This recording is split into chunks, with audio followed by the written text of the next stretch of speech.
I was setting the table for dinner when Trevor said it. Mum, what happened to the Miami condo?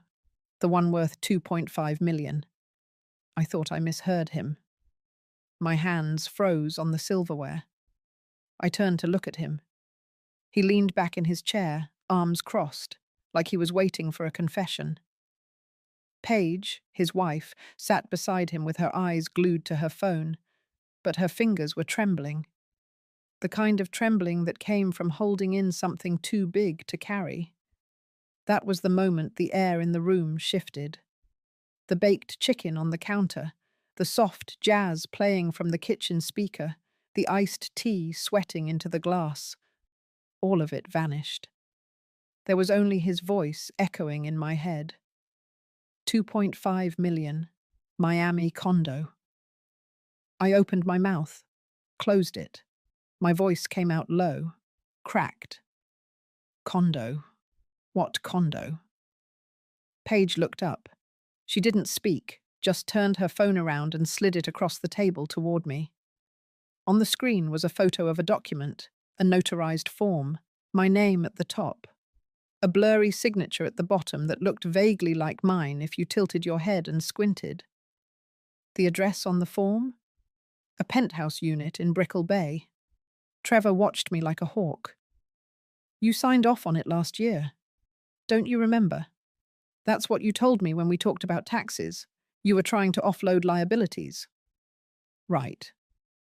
I blinked. My heart beat a little faster. My mind searched itself, flipping through dates, paperwork, bank meetings, even memories I didn't want to revisit. No trace. I never owned a condo in Miami. I never signed anything like that. I shook my head slowly. I never bought a condo.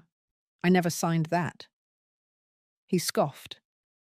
Mum, you've been saying for years you wanted to simplify things. We all supported you.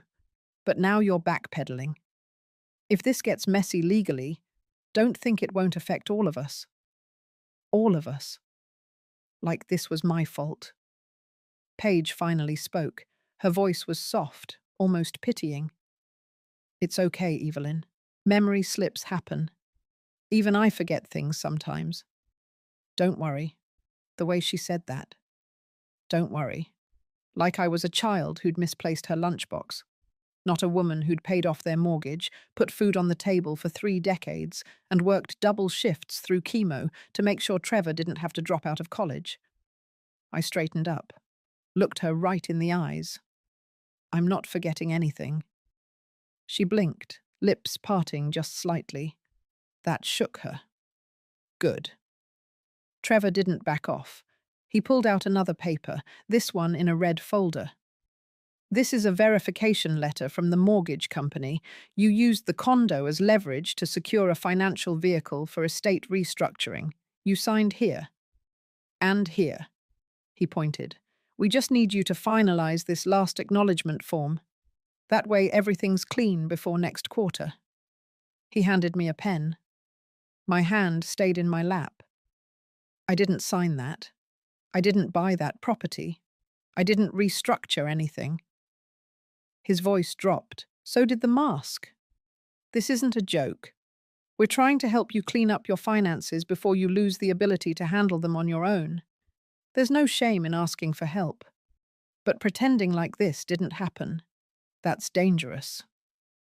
I stood up. My hands were shaking now, not from fear, from something else. Something hot and rising. Anger, yes, but more than that. Violation. Betrayal. They looked up at me like I was about to lose it. But I didn't raise my voice. I didn't throw the pen. I didn't cry. I just stared at both of them and said it as calmly as I could. You forged my name. You stole my mail. You think I won't do anything because I'm old? Neither of them moved. The speaker in the kitchen skipped. Jazz turned to static. I walked to the hallway, opened the little drawer by the door, and pulled out the old file folder where I kept every real signature of mine on record. Tax documents, old home loan agreements, copies of letters notarized during my husband's illness. Every single one. I held the folder in my hand and turned back to them. Don't worry, Trevor. You'll get your signature. Just not the one you want.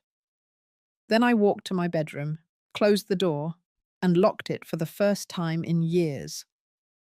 Let me know, listeners. Have you ever felt like someone in your own family was waiting for you to get weaker, just so they could take more from you? Leave a comment, because what they didn't know is that I was about to show them just how strong I still was. The next morning, I found an envelope stuffed under my front door. No stamp, no return address, just my name in bold black ink across the front. Inside was a single sheet of paper, an acknowledgement form with a blank line at the bottom for my signature and a sticky note attached. It read, "Let's make this simple." I didn't call them. I didn't respond. By noon, Trevor came over unannounced, let himself in like he always used to. He didn't bother knocking, just walked into the kitchen and started talking like he lived there. Said the paperwork was overdue. Said delays would raise red flags with the mortgage company. Said he was only trying to smooth the process before tax season rolled around again. Then he smiled.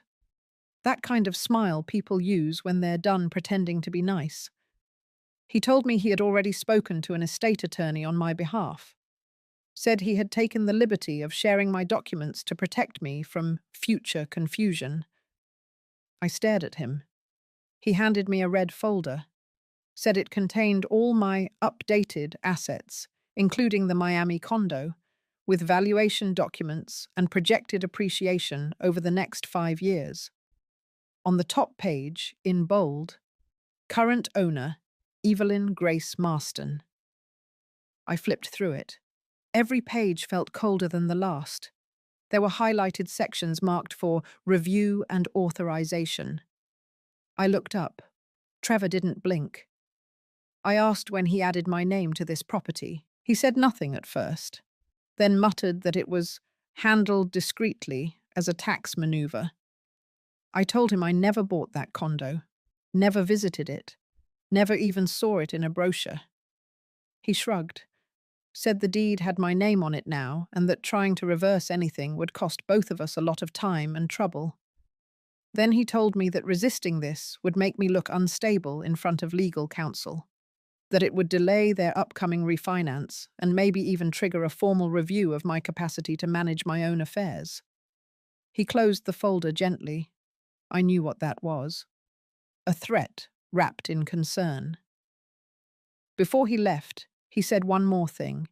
He said Paige had reached out to a long-term care coordinator just in case I needed extra help managing things. They were exploring options. That afternoon, I walked outside to collect the mail. The mailbox was empty, but I could feel something was wrong. I checked the trash bin near the curb and found a torn envelope with the IRS seal still visible. It had my name on it. They were screening my mail. Later that night, I searched the kitchen drawer for my birth certificate and social security card. The folder I always kept them in was there, but the documents were missing. In their place was a single sheet of printer paper with a checklist written in Paige's handwriting. Item 3 on the list: consolidate Mum's ID into central file. The next morning, I drove to the local post office, waited in line, asked to verify my mailing address and check if a change had been requested. The clerk typed something in and looked up slowly. She asked if I had recently authorized a forwarding request. I told her no. She leaned in and quietly said a change had been made 2 weeks ago. All of my mail was being sent to a private P.O. box in Trevor's name. I asked her to reverse the change immediately. She printed out a verification form. I signed it. Outside, I sat in my car and watched the paper flutter in my lap. My name, my address, my son's name next to a box number. They weren't just lying. They were erasing me. That evening, Paige arrived while Trevor was at work. She let herself in too, brought a bag of groceries, said she was trying to reconnect and hoped we could share a nice dinner to talk things over. She made herself tea, walked around the kitchen like she owned it. She asked about my blood pressure meds, said I'd probably forget them if I wasn't careful, said stress could be dangerous at my age. Then she pulled out a tiny bottle of pills from her purse, said they were herbal, said she'd ordered them for me online to help with memory focus, said they were all natural. I watched her place them neatly on the counter.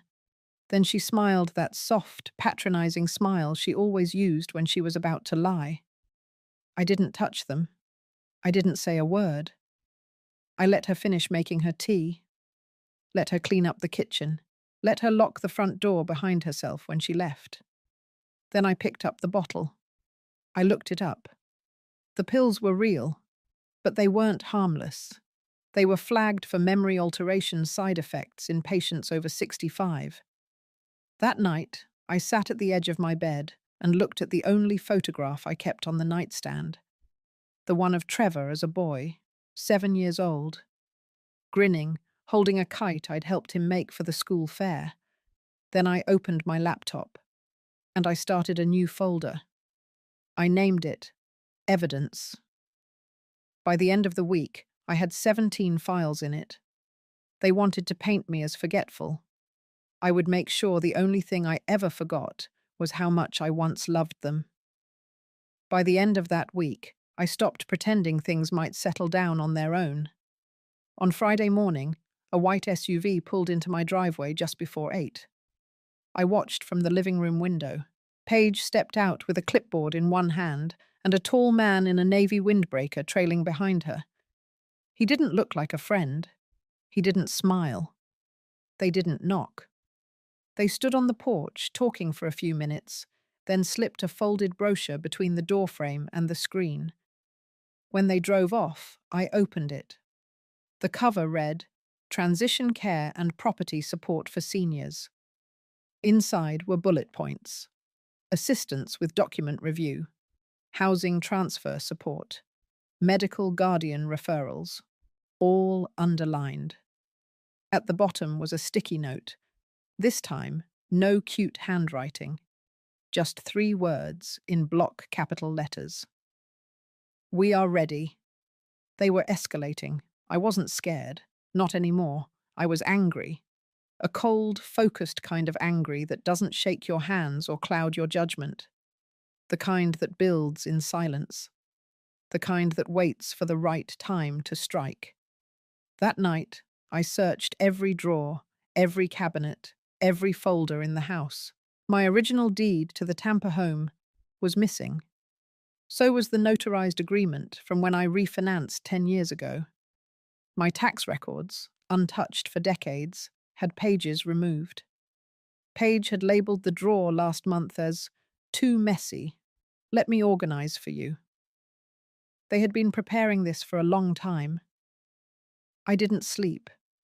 I made coffee at 2 in the morning, sat at the dining table, and wrote out everything I remembered.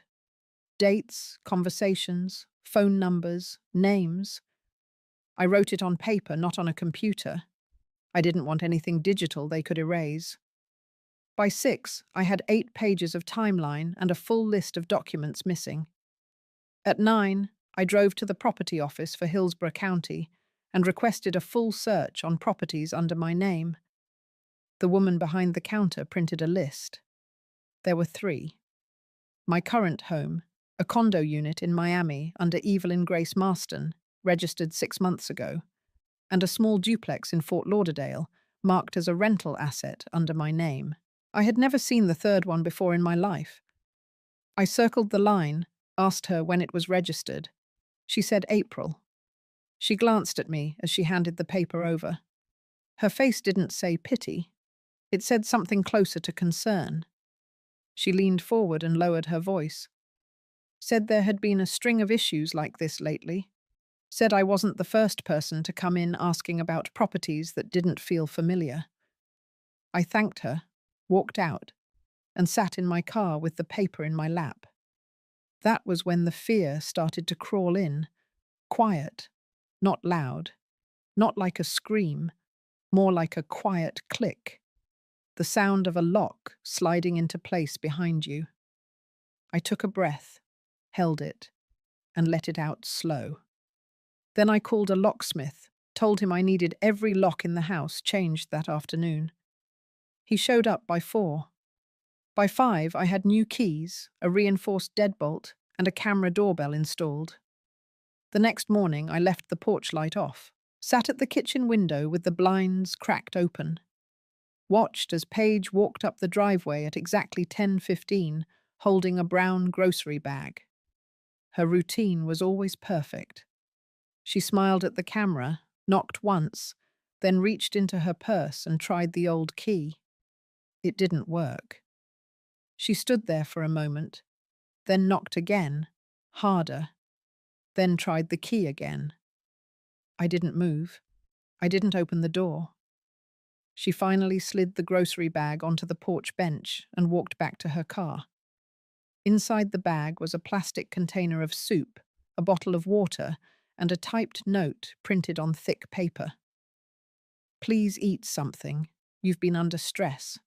We love you. Let us help." Under the soup, hidden between folded napkins, was another envelope. Inside was a draft agreement for medical guardianship. They weren't just planning to take my name, they were planning to take my mind. That afternoon, I made 2 stops. First, to the main branch of my credit union, I asked to meet with a fraud prevention officer. I showed her the property records, the guardianship form, the list of missing mail. I spoke slowly, clearly, not angry, not scattered, just calm. She listened, took notes, and then asked for permission to flag my account for any activity from Trevor or Paige. I signed on the spot. Second, I drove to the office of my old friend Maureen, who'd retired from being a real estate agent 2 years ago. We hadn't spoken in months, but when I explained what was happening, she invited me in, closed the door, and pulled out her laptop. She searched the Miami condo address. It had been listed for rental on and off for 5 months. Short-term leases, different names every time. Photos of the unit had Paige in the background, in one of them, adjusting a vase. I downloaded every listing page. She ran the Fort Lauderdale address. Same story. Short-term rentals, digital trail left carelessly behind. I had proof. That evening, I started organizing the files. The fake guardianship form, the photos of Paige at the condo, the change of address confirmation from the post office, the new property list, the rental ads, and one photo of Trevor on his LinkedIn profile, next to a caption that read, "Real estate consultant with expertise in family estate leverage strategies." They were done playing quiet. So was I. And if they thought I was about to sit back and let them turn me into a signature on a form, they'd forgotten who raised them. The morning I started laying the real groundwork, I didn't bother brushing my hair. I tied it up, pulled on an old denim jacket, and slipped a small flash drive into my coat pocket. It held every file I'd gathered so far. I wasn't going to my lawyer.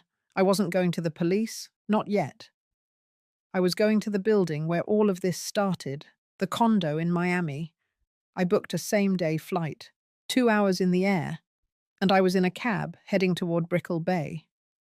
I hadn't been to that part of the city in years. It looked newer, shinier, but under the clean glass and polished sidewalks, it had the same smell, a kind of heat that never left your skin. When I arrived, the front desk staff didn't blink when I gave my name. They smiled, checked their system, and handed me a guest badge. That told me everything. They had me listed as an owner. I took the elevator up to the 24th floor. The hallway smelled like lemon cleaner and hotel sheets. I walked to the unit number that matched the address on the paperwork and stood in front of the door. My own name was taped to the box above the buzzer. The door opened before I knocked. A man in khakis and a linen shirt blinked at me. He looked like he had just come back from the pool. He said the cleaning lady told him someone was coming to do a walkthrough. He invited me in. I didn't correct him. The place was staged. Not heavily, but enough to look lived in. Throw pillows arranged, wine glasses on the counter, a folded towel on the edge of the bed. He chatted casually, said he was from Colorado, rented the unit online, said he loved the view, asked if he could extend his stay next month. I told him I'd check the schedule. As soon as he stepped into the bedroom to take a call, I walked to the kitchen counter and opened the drawer beneath the sink. A white folder. Inside, printed check-in forms, cleaning invoices, and a laminated welcome sheet. At the bottom, under a paperclip, I found it. A photocopy of a rental agreement signed by Paige Marston. Not Evelyn. Paige. There it was. Her real handwriting, her name, her email address, and a copy of her ID scanned onto the page. I took a photo of it with my phone. Then I thanked the man for his time, said I'd reach out soon, and left.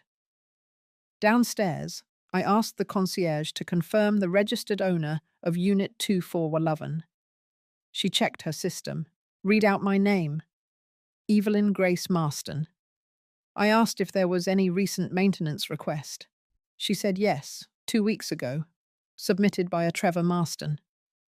I nodded, thanked her, then walked back out into the heat, pulled out my phone, and called Maureen. She answered on the second ring. I told her I had just walked through the condo, told her about the rental guest, the folder, the signature. She said she was ready whenever I was. I told her to proceed. That afternoon, she sent an email to the property manager requesting a copy of the full rental history for Unit 2411 under suspicion of fraudulent lease activity. She CC'd me. She used my full legal name. She also sent another email. This one to an attorney she trusted who specialized in real estate fraud involving seniors. At the same time, I drove to the office of the Hillsborough County Fraud Division. I didn't call ahead. I walked in, waited my turn, then sat down across from a man named Harris. He was maybe in his 40s, polite, professional. I laid out every file one by one, explained the falsified address change, the guardianship draft, the hidden rental units, the property deeds I'd never signed, the recent attempt to lock me out of my own affairs.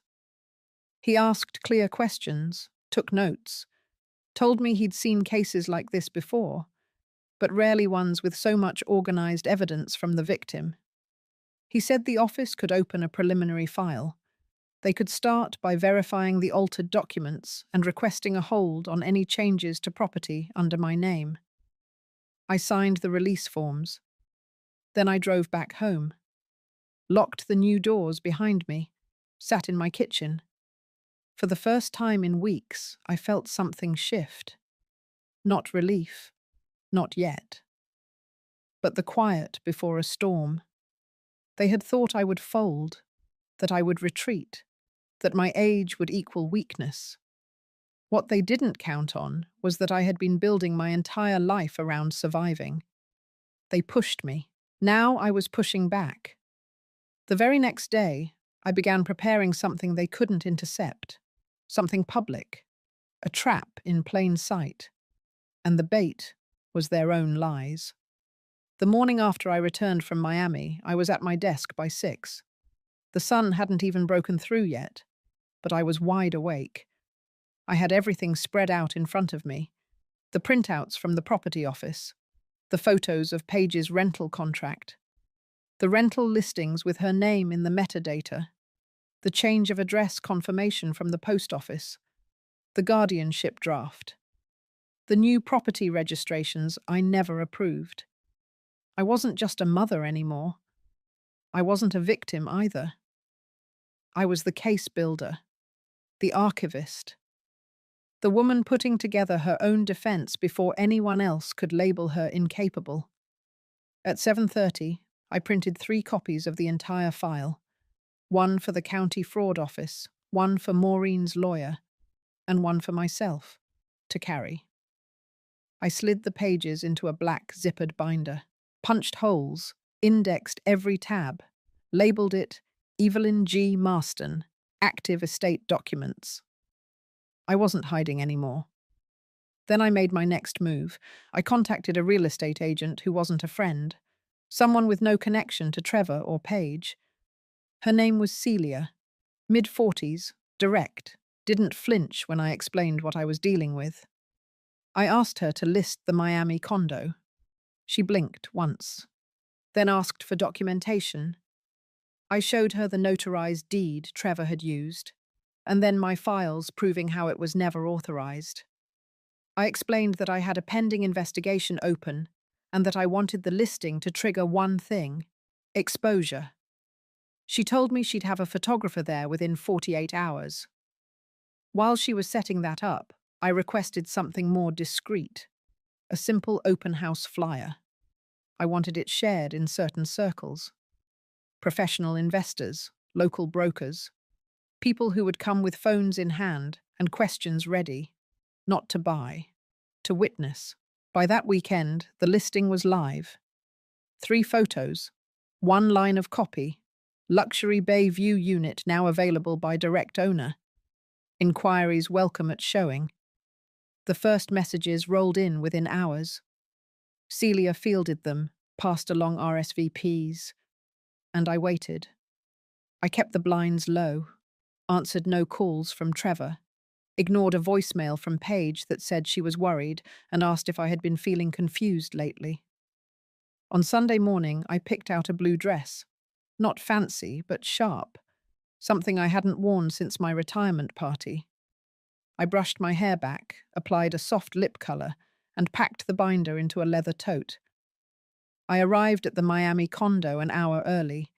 The agent let me in and gave me the run of the place. Everything was exactly where the renters had left it. Paige hadn't even bothered to take down the welcome sign she taped to the fridge. At 10 on the dot, the elevator dinged. The first wave came through. Quiet professionals, a few couples, 2 women with tablets, then a man in a navy blazer with a real estate logo on his sleeve. 10:15. Trevor walked in. He froze when he saw me. Paige came in behind him. Her hand slipped off his elbow the second she spotted the guests inside. She recovered quickly. Put on that smile. I didn't wait. I welcomed everyone, thanked them for coming, then raised my voice just enough to carry across the open floor plan. I told them the property was under pending legal review, that certain documents had been falsified, that a correction was in process. I saw Paige's eyes dart toward the hallway. Trevor stiffened. Then I opened the binder. I pulled out the printed rental agreement with Paige's signature, then the metadata printouts, then the notice from the county that the duplex in Fort Lauderdale was never declared on my behalf. I laid out the timeline, calm, clear, controlled, and I read aloud the part in the guardianship draft where Paige listed herself as primary medical contact. No one interrupted, no one moved. Then I turned to Trevor. I told him I had filed a formal complaint with the county, that a fraud investigator had flagged activity under his name, that any move he made from this point forward would be seen as tampering with an active investigation. He opened his mouth, closed it. Paige's smile cracked for the first time in weeks. Then the twist came. From the elevator, a new face stepped in. A woman in a grey suit, hair tied back, badge at her waist. She introduced herself as a representative from the Florida Elder Protection Task Unit, said she had received a formal request for a site visit tied to ongoing fraud claims involving the listed property. Trevor's face went white. Paige took a step back. The woman turned to me, asked for verification. I handed her the binder. She flipped to the index, looked up, nodded. Then she turned to the crowd. calmly stated that this was no longer a showing, but an active investigation zone. She advised the guests to exit and encouraged any witnesses with questions to reach out to her department. And just like that, the open house became an open file. Trevor tried to say it was all a mistake, that things had gotten mixed up, that I had misunderstood the forms. The woman didn't even blink. She said quietly that the state took advantage of seniors very seriously. Then she asked Paige if she had anything to declare before the unit was locked for inspection.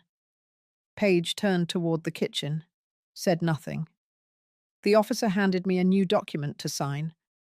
It temporarily froze any rental activity under the unit and blocked external party access pending full review. I signed it. Trevor and Paige were told to leave. They didn't argue. And as they stepped out, I watched Trevor glance over his shoulder one last time. Not angry, not shocked, just small. And I knew he finally understood.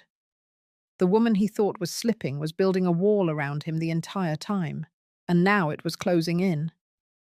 2 days after the open house turned into a fraud investigation, the air around my name changed. My phone didn't ring. No messages from Trevor. Not a single email from Paige. Silence, where there used to be pressure.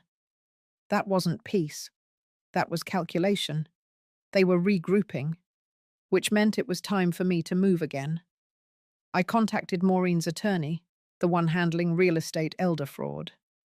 Her name was Denise Tran, sharp as glass and quiet as a sniper. She reviewed my binder in less than an hour and asked for digital access to the files. I gave her everything. Denise said she would submit a motion to freeze all property actions related to my name in both Hillsborough and Miami-Dade counties. That included the Tampa house, the Miami condo, and the mystery duplex in Fort Lauderdale. She explained that while the legal wheels turn slowly, a paper freeze would send a message fast. She also flagged something else. She found that the original deed for the Tampa house had been requested from records 3 weeks ago. Not by me, not by my lawyer, but by a notary service working with a company that specialized in elder estate restructuring. She traced the service to a man named Alex Roman, initials AR. That was the same signature on the so-called notarized document for the condo sale. Denise raised one eyebrow when she said it. We both knew what that meant. Trevor had used a personal connection to falsify notarization. I asked her to dig further. She said she already started. The next day, I returned home and opened the mailbox to find a formal letter from a local care facility. Inside, a brochure and a welcome note. The message was polite but firm. My pre-admittance packet was enclosed. A room had been tentatively secured. I hadn't asked for it. I called the number listed at the bottom. The woman on the other end confirmed a family member had submitted my application with basic health information, recent prescription history, and a copy of my ID. She asked if I still intended to check in next week. I told her I had no idea what she was talking about. She apologized, said it was common, said sometimes kids try to plan ahead. I hung up. I stood in my living room and stared at the dining chair where Trevor used to sit when he was 10. Used to laugh with his mouth full, track mud across the floor, tell me he loved me without blinking. Now he was trying to tuck me away like a file he didn't want to deal with. I walked into my bedroom, opened the dresser, and pulled out a small fireproof lockbox. Inside were the last few original papers I had left untouched. My marriage license, my husband's military burial certificate, a letter from the VA regarding my benefits, and one yellowed envelope from a lawyer in Ocala. It was the updated will I had signed after my husband died. I pulled it out, read the names. Trevor listed as executor. Everything else, split quietly between him and a few charities I had worked with. It no longer felt right. That afternoon, I made an appointment with Denise to update the will. I removed Trevor as executor. I assigned Denise's office to manage all estate matters if anything ever happened to me. I redirected charitable donations. And I added a new line. Any claim to property, accounts, or medical decisions made on my behalf without direct in-person consent was to be nullified, reported, and legally challenged. Denise slid the papers back into a folder and looked at me carefully.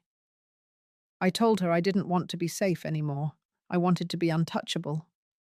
That evening, Maureen called. Her voice was sharp. She said a former client of hers had reached out, confused. Apparently, Paige had contacted the woman to inquire about selling a waterfront property.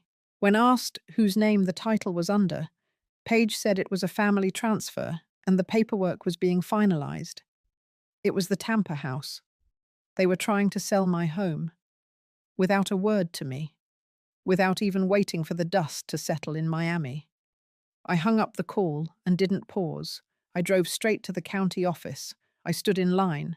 I requested a hold on title transfer for my home. Presented Denise's authorization. Presented my ID. I submitted a notarized statement that no transfer had been approved, signed that morning in Denise's office. I left with stamped papers in my purse. By the time I got home, a storm had started rolling in. Thunder just far enough to rumble. Rain not yet falling. I brewed coffee, sat at the kitchen table, opened the laptop and accessed my security cam feed. At 7:43 p.m., the screen blinked. Trevor pulled into the driveway. Alone. He walked up the path, slow, like he expected a trap. He rang the doorbell. Waited. I didn't answer. He knocked once, twice, loud. Then he leaned in, spoke close to the door, like I wouldn't hear the words otherwise. He said I was making things worse, that this could have all gone smoothly, that they were just trying to protect me from getting in over my head. Then his voice dropped. He said if I didn't cooperate, I would end up alone, broke, and declared unfit. I watched him walk back to his car. The storm broke just as his taillights disappeared down the street. Rain hit the windows like coins. I sat in silence, heart steady. They thought they were closing in, but the circle was mine now. I had just removed them from it. Permanently. By Monday morning, I had already booked the space. It was a clean, neutral conference room inside the local community centre, the kind with beige walls, folding chairs, and a podium that smelled faintly of lemon polish. I picked it for a reason. It wasn't dramatic, it wasn't showy, but it was public, and every corner of that room had clean sightlines and full visibility. The title on the sign-up sheet was simple: Real Estate Scams Targeting Seniors, a Community Awareness Session. I asked Maureen to help me spread the word. She passed the notice to her neighbourhood groups, the HOA board, and a handful of local agents she knew had been brushed by situations like mine. No names were mentioned, no threats were issued, just a quiet invitation to come listen. I brought the binder. I also brought copies. 36 full-colour packets, each one labelled, sorted, and hole-punched. The first 10 guests arrived right on time. 2 real estate professionals, 1 woman who ran a local support group for retired nurses, and an off-duty sheriff's deputy who'd heard from his aunt that something serious had gone down in Miami. By 6:45 p.m., all chairs were filled, even the back row. A few people stood by the wall. I recognized 2 from Trevor's former brokerage circle, another from the condo building management team in Brickell. Then Paige walked in. Hair curled, face perfectly done. A beige wrap sweater and diamond earrings that caught the light every time she moved her head. She walked straight to the back without a word, stood next to the exit, arms crossed. 2 minutes later, Trevor appeared in the doorway. He didn't come inside. He stood at the edge, as if proximity alone might let him control the narrative. But this time, I was the one holding the mic. I opened the meeting without ceremony. No nervous preamble. I welcomed the guests, thanked them for their time, and then I started walking them through the facts. Property records with incorrect ownership, rental units falsely attributed to elderly individuals, guardianship drafts submitted without consent, mail redirected, IDs duplicated, voice recordings used to impersonate approval. I showed them everything. The faces in the room didn't blink. They nodded.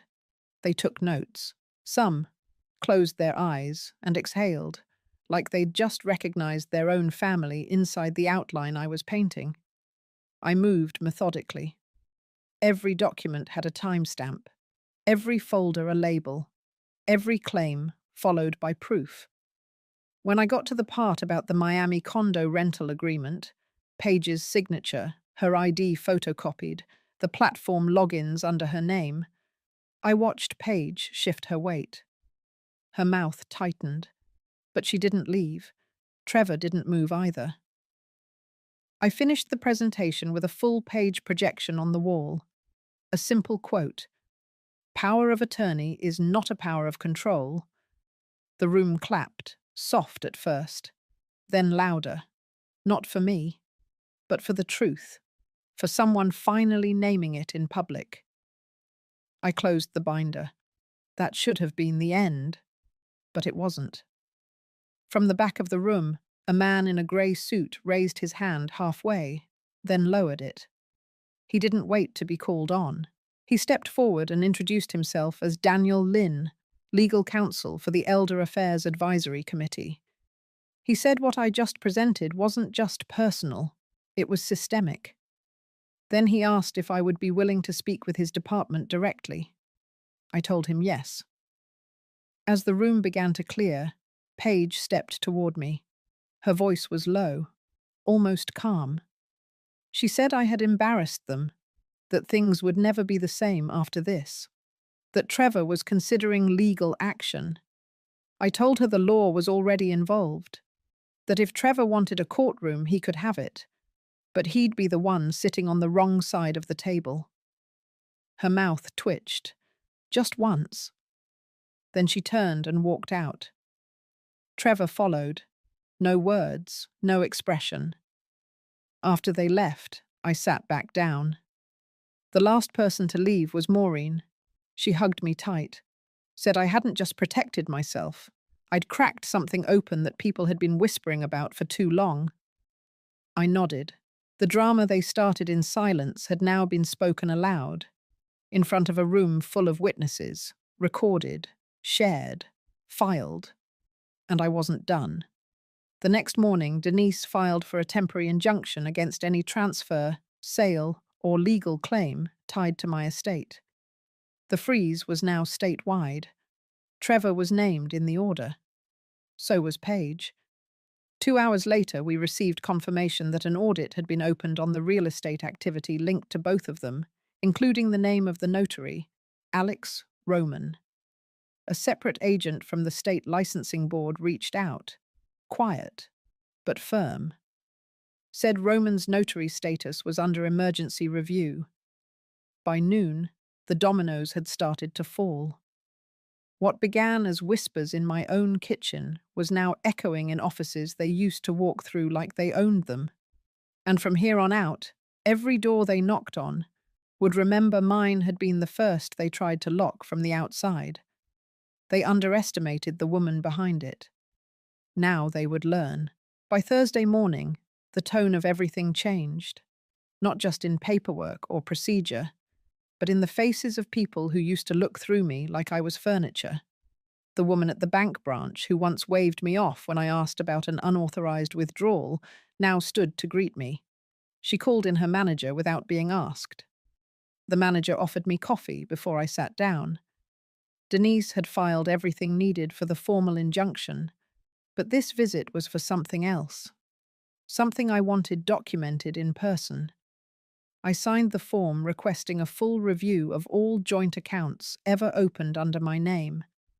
I authorized a freeze on anything with Trevor's signature, voice print, or stored credentials. I revoked power of attorney he had quietly filed years ago and never told me about, the one he used during my knee replacement recovery. I had no memory of signing it. He probably told me it was insurance paperwork. The bank issued the official removal order. I watched the teller click the keyboard, saw my name shrink away from his as it disappeared from their shared records. It wasn't about the money, not fully. It was about name, control, and today I was taking mine back.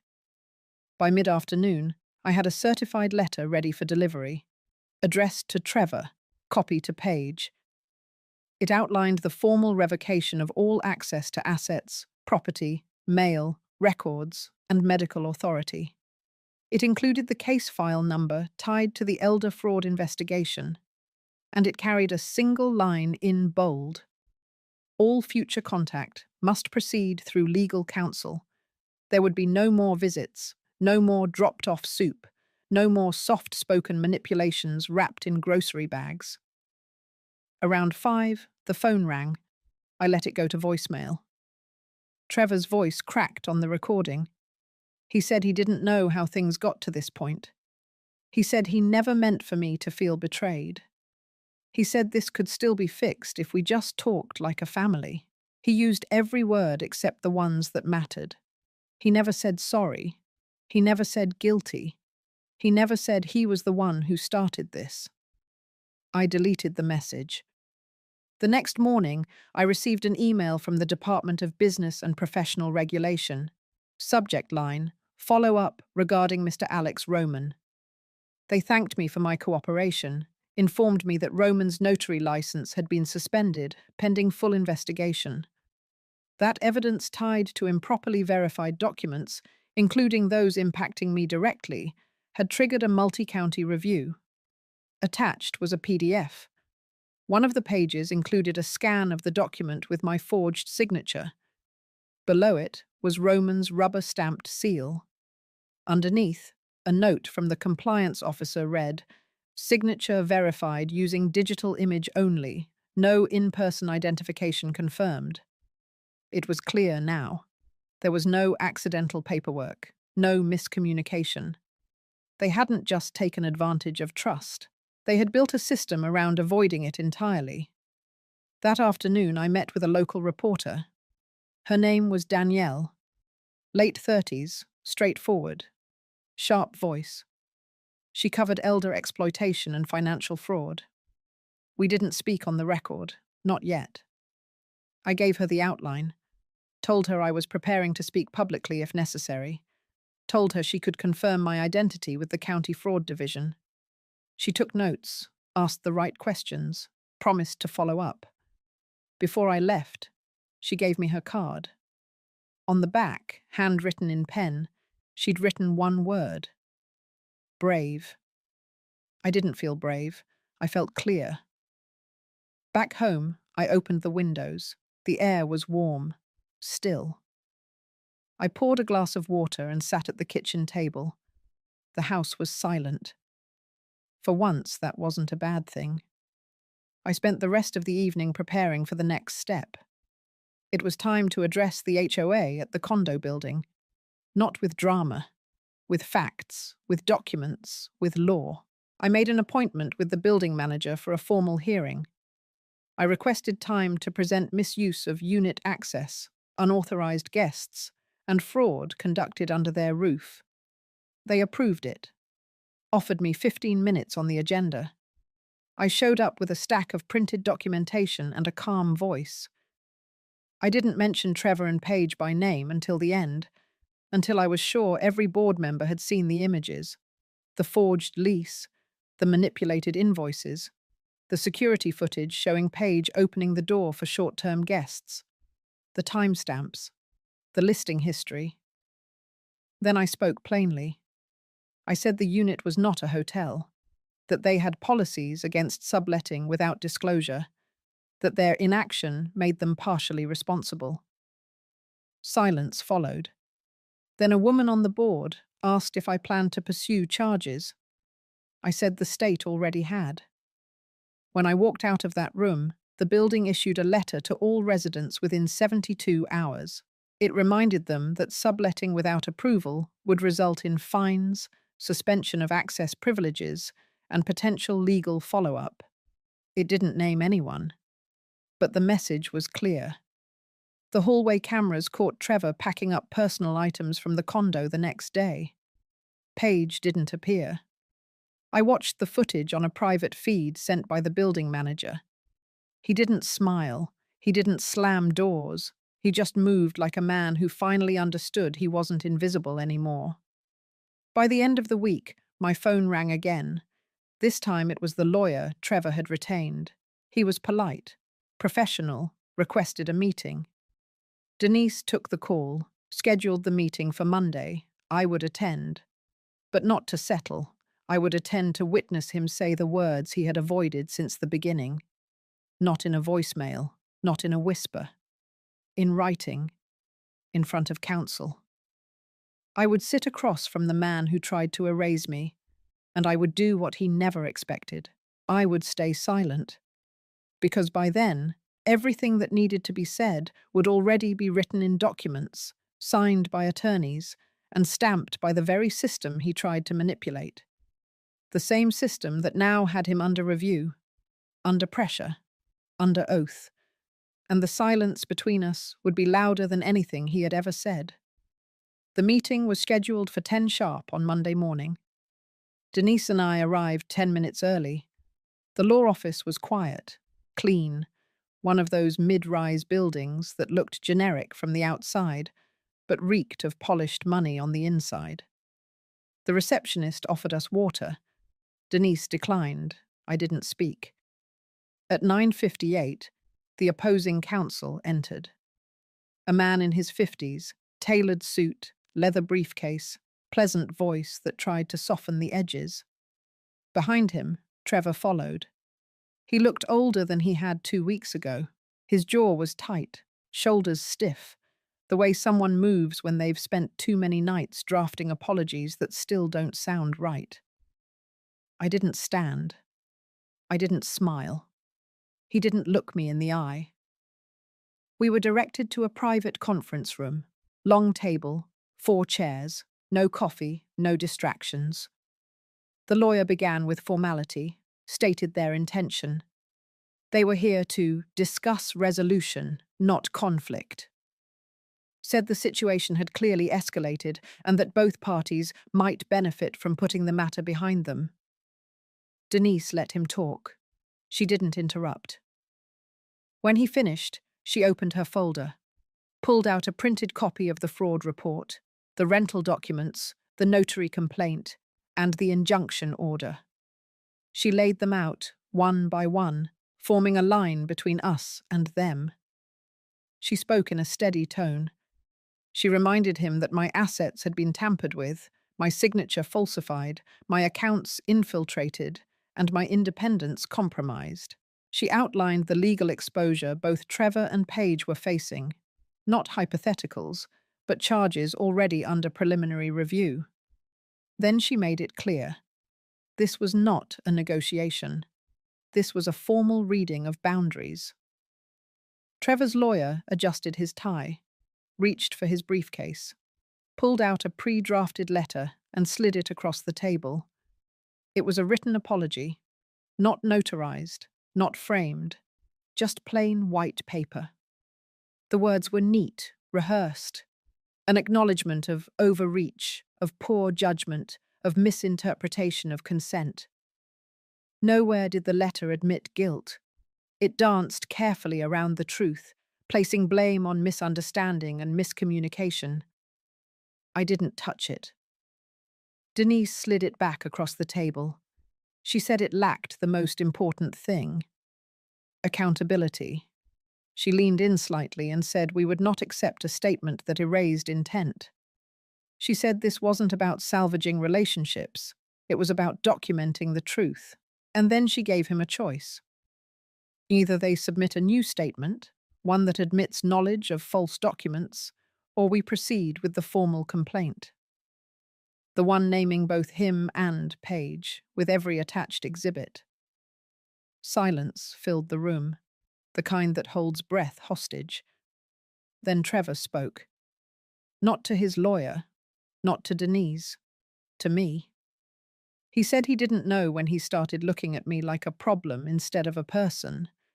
He said it was never supposed to go this far, that he thought he was protecting the family, that he was trying to keep everything from falling apart. I stared at him, and I said one word: liar. The room shifted. His lawyer tried to jump in. Denise held up her hand. I didn't raise my voice. I didn't flinch. I just kept going. I told Trevor that protecting someone never looks like hiding mail, forging documents, staging a slow erasure of autonomy. I told him he hadn't protected me. He had erased me, and then expected me to thank him for it. And now he would live with what followed. I stood. Denise gathered our things. Before we left, she handed them a final folder. Inside was a declaration of full legal separation. No financial ties, no power of attorney, no inheritance claim, no healthcare proxy, no contact without representation. Trevor didn't stop us. He didn't say another word. Outside, the sky was sharp blue. No clouds, no wind, just silence. We walked to the car. Neither of us spoke until we hit the interstate. Then Denise said something I hadn't expected. She said most people crumble under the kind of betrayal I had faced, that few come out the other side with this much proof, clarity, and control still intact. I didn't answer right away, but I thought of the woman who used to set dinner for a son who never called, who used to leave porch lights on in hope instead of safety, who used to think family meant forever, no matter how far it slipped. That woman was gone. The next day, the official complaint was processed and stamped. An ethics review was opened on Page's brokerage license. A criminal review remained active on Alex Roman. The unit in Miami was formally returned to me, legally frozen pending audit. The duplex in Fort Lauderdale was under investigation for money laundering through digital subletting platforms. My house in Tampa, untouched, locked, secure. I received a letter from the Department of Elder Affairs confirming their recognition of my documentation efforts. They invited me to join their advisory committee for outreach and awareness. I framed the letter, not for display, for reminder, because justice isn't always loud. Sometimes it looks like standing in a room and refusing to bend when the person across from you is counting on you to disappear. And I never disappeared. I was just getting started. By 6:30, the last glimmer of dusk had sunk behind the ridge. The town lights blinked on, one by one, in the valley below, casting long shadows across the highland property. Evelyn sat at the head of the table in the private dining room of McAllister and Rowe, a wood-panelled, invitation-only restaurant reserved for long-time members of the Historical Preservation Board. Every element in the room was deliberate. The fireplace was lit. Her favourite silver candlesticks flanked a modest bouquet of white anemones and magnolia leaves. Across from her sat McClellan Ward, calm, poised, with that faint expression of a man who had already done the math and found it amusing. To Evelyn's right, the attorney, Audrey Whitfield, reviewed the stack of signed documents in a discreet black folio. Then came the footsteps. Brendan's voice echoed first, loud, casual, a little too self-assured. He entered with Kayla draped on his arm, both of them dressed like they had something to celebrate. They brought their own wine. Kayla placed it on the table without asking. Brendan clapped his hands once and declared that he hoped there would be dessert. Evelyn didn't flinch. She folded her napkin once across her lap. Then, very softly, she said dinner would not be necessary tonight. The silence that followed was brief but brutal. Brendan chuckled. Maybe he thought it was a joke. Maybe he truly believed she'd prepared all of this just to hand him a silver platter. He leaned forward, smug, and thanked her for finally coming to her senses. said he had already picked out a contractor to renovate the ranch entrance and a consultant for a short-term rental business targeting film crews. Evelyn looked at Audrey, who reached into the folio and slid 3 documents onto the table. One for Brendan, one for Kayla, one for the press, she said. That would be released in 24 hours. The first page was Evelyn's revised trust declaration. The second was the dissolution of all prior estate plans involving the Whitaker Ranch as an inheritable asset. The third was the official foundation charter and endowment record for the E.M. Whitaker Legacy Fund, now fully operational and independently managed. Brendan blinked. Kayla tilted her head like she couldn't quite read the page. Evelyn kept her voice low, measured, almost clinical. She explained that the ranch was no longer family property, not under any legal definition. She explained that every structure on the land had been assessed and repurposed under a conservation and education clause, which now made the property tax-exempt, but also non-transferable. She explained that the Legacy Fund had already begun partnerships with 6 local organizations, including the Veterans Agricultural Recovery Coalition and the Mountain Women's Housing Initiative. She explained that the guest lodges Brendan had been eyeing were now short-term housing for displaced women, most of whom had been forced out by their own children or caretakers. Brendan's voice cracked first. He asked where this was coming from, why she would do this after all he had done to step up. Kayla leaned away from him slightly. Evelyn heard her whisper something under her breath.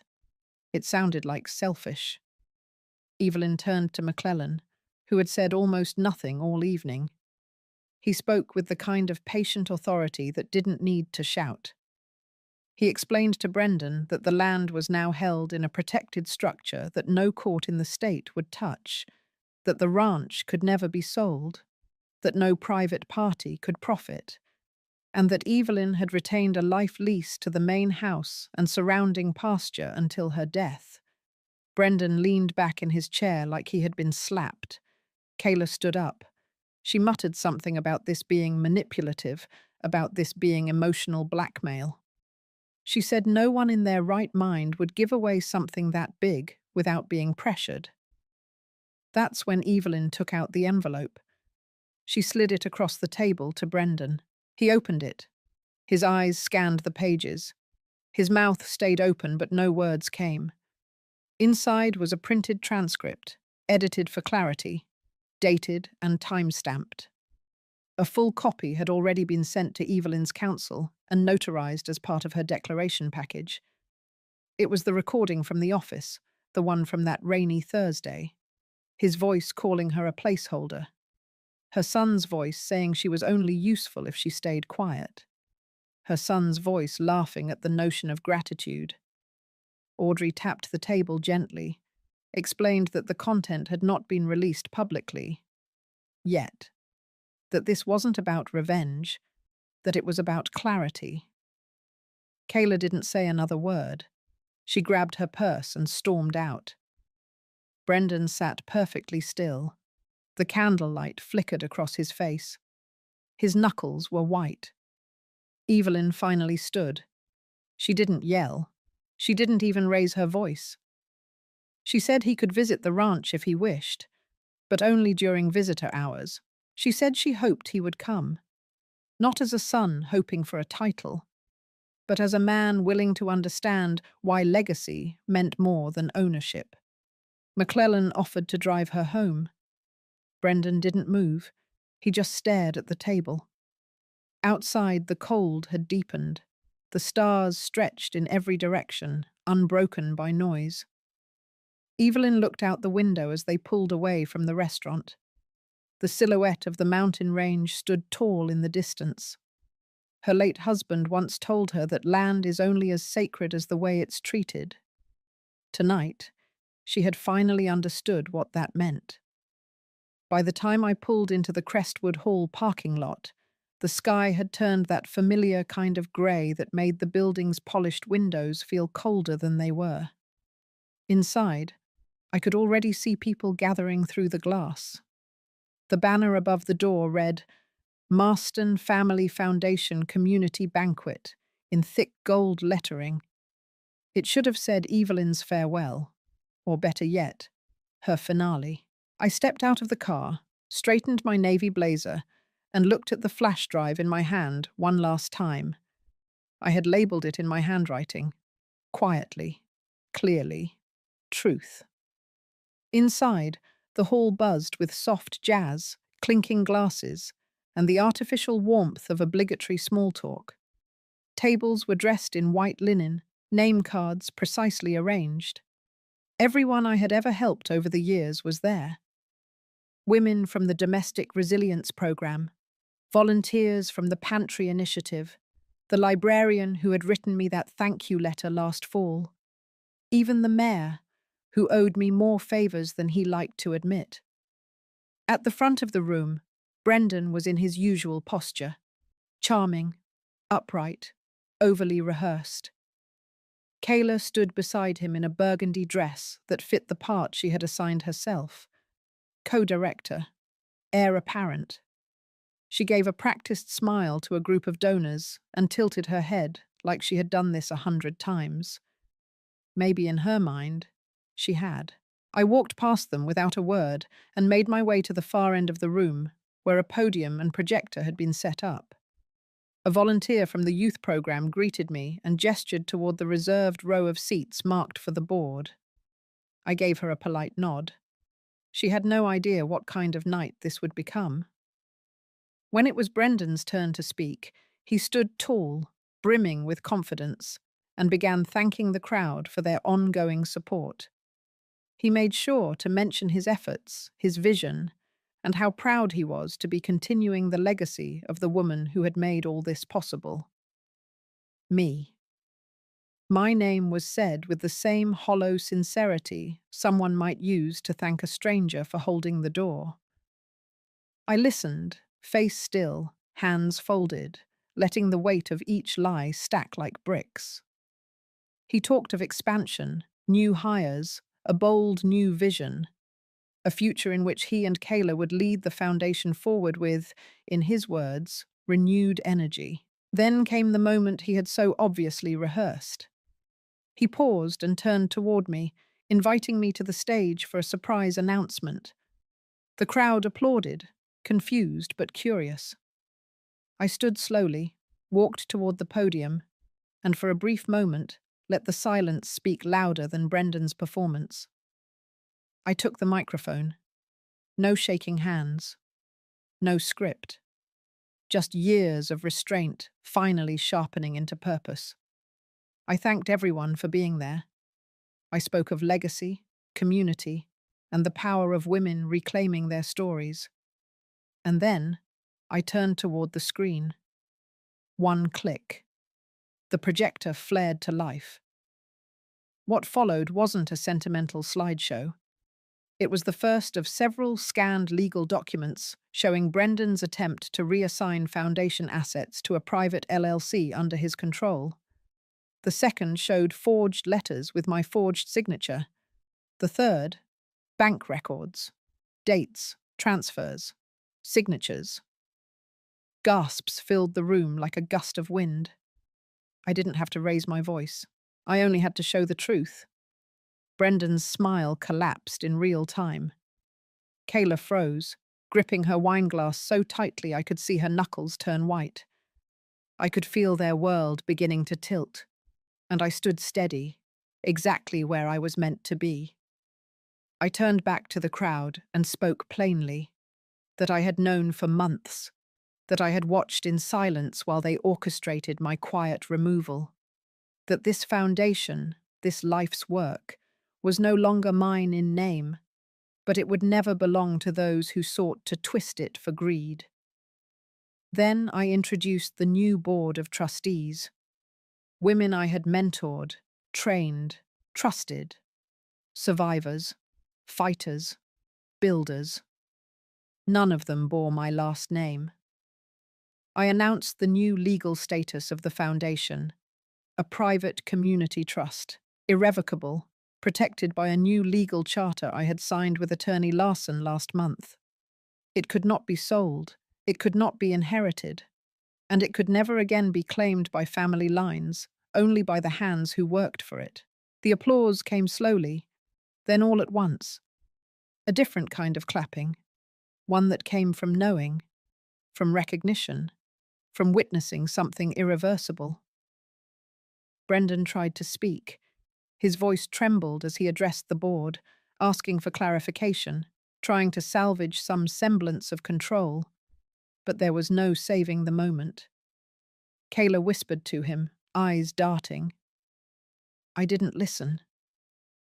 I walked back to my seat as the projector shut off, the silence in the room still echoing louder than the music ever had. The rest of the evening moved like a dream, not because it was soft, but because it was surreal. People approached me one by one, with gratitude, with questions, with hugs. Some were stunned, others were vindicated. A few whispered that they always suspected Brendan was never ready. He had slipped away before dessert. Kayla followed moments later. No goodbyes. I stayed. I danced with a few women I had hired years ago. I laughed real and loud. I watched the board take control of the agenda, laying out plans, budgets, timelines. My presence wasn't needed to validate the future anymore. I had done enough. As the night drew to a close, I stepped outside for air. The wind was soft, the parking lot mostly empty now. A figure approached me near the garden path. It was Brendan. He looked lost, not angry, just hollow. He asked why, not with his mouth, but with his eyes. I didn't answer. I placed my hand on his arm, steady and warm. Then I said the only thing that felt right. You chose your legacy, and I chose mine. I turned and walked back toward the lights of the hall. My heels clicked against the pavement like punctuation marks at the end of a sentence I had spent years writing. And for the first time in a long time, I didn't look back. I didn't expect peace to feel like this. It didn't arrive with grand speeches or apologies. It came in silence. It came in the form of a knock on the door that I didn't answer. It came when I sat at my little kitchen table, sipping tea while my phone buzzed across the counter, lighting up with messages I had no desire to read. The press had picked up the story. The trust's launch, the scholarships for women over 60 returning to the workforce, the legal clarity surrounding the will. They called it an act of redemption, of inspiration. The headlines painted me as a quiet warrior. I never asked for that, but I accepted it. A few days after the announcement, I went back to the cemetery, not to cry, but to sit. I brought a folding chair and a blanket, and the book I had been trying to finish for months. I sat next to Harold's stone and read aloud. His name had been cleared. His wishes had been honored. His son could never again twist that legacy for selfish gain. That was enough. Later that week, the lawyer's assistant delivered the final packet. Everything had been transferred. My house, the royalties, the remaining assets. Not to Grant. Not to any of them, but to the foundation, to the people who would never have the luxury of betrayal, because they had never been handed privilege in the first place. It felt right. It felt sharp. It felt like balance. I saw Grant once more. It was by accident. I was leaving the community center after meeting with the first group of women enrolled in the life skills program. We had been laughing about how difficult online banking still felt for some. I stepped outside, and there he was, standing by the curb like a man who had nowhere else to go. He looked smaller than I remembered. His eyes sunken, his suit wrinkled. He opened his mouth as if to say something rehearsed, but I kept walking. He fell into step beside me, desperate, the words tumbling out in a tone so hollow it didn't belong to my son anymore. He said he didn't know the full truth. He said he was misled. He said Kayla had pushed him. He said he had lost everything. He said he regretted it all. I stopped, not because I believed him, but because I didn't need to anymore. I told him this. I said I did not live my life to be remembered as someone's financial plan. I said his apology, whether sincere or not, could not rewrite the chapters he had torn out of our family's story. I said I no longer carried anger, because it had no place in the life I was building now. But I also said I no longer carried space for him. He cried. I watched. Then I walked to my car. I left him on the sidewalk, still talking, still explaining, still hoping. But I drove away with the windows down and the air sweet with spring. In the following months, the house was sold. I didn't need all that space anymore. I bought a modest condo near the waterfront, with just enough room for me, my books, and a guest or two. McClellan visited often. She brought fresh peaches and stories from her days volunteering with veterans. We laughed like schoolgirls sometimes. Other days, we simply sat, both grateful for the quiet, both women who had survived the expectations of others and emerged with more than anyone ever planned to give us. One Saturday afternoon, I received a hand-drawn thank you card from a woman named Beatrice. She was 65, newly divorced, and had just learned how to file her own taxes for the first time in her life. She wrote that it made her feel free. She wrote that she had always thought it was too late. Now she knew better. That night, I cried. Not from sadness, but from the kind of release that only comes when every battle has been fought and your heart is finally your own again.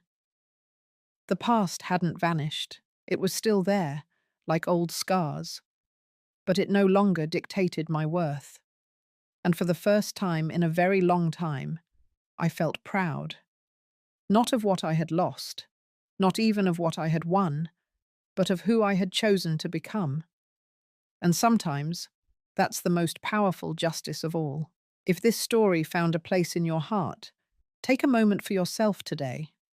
Whether it's a quiet cup of tea or a walk under the trees, remember, healing doesn't always look like fireworks. Sometimes it's the quiet choice to stop chasing what hurt you and start building something that brings you peace. Tell me, what would justice look like for you if no one else got to define it?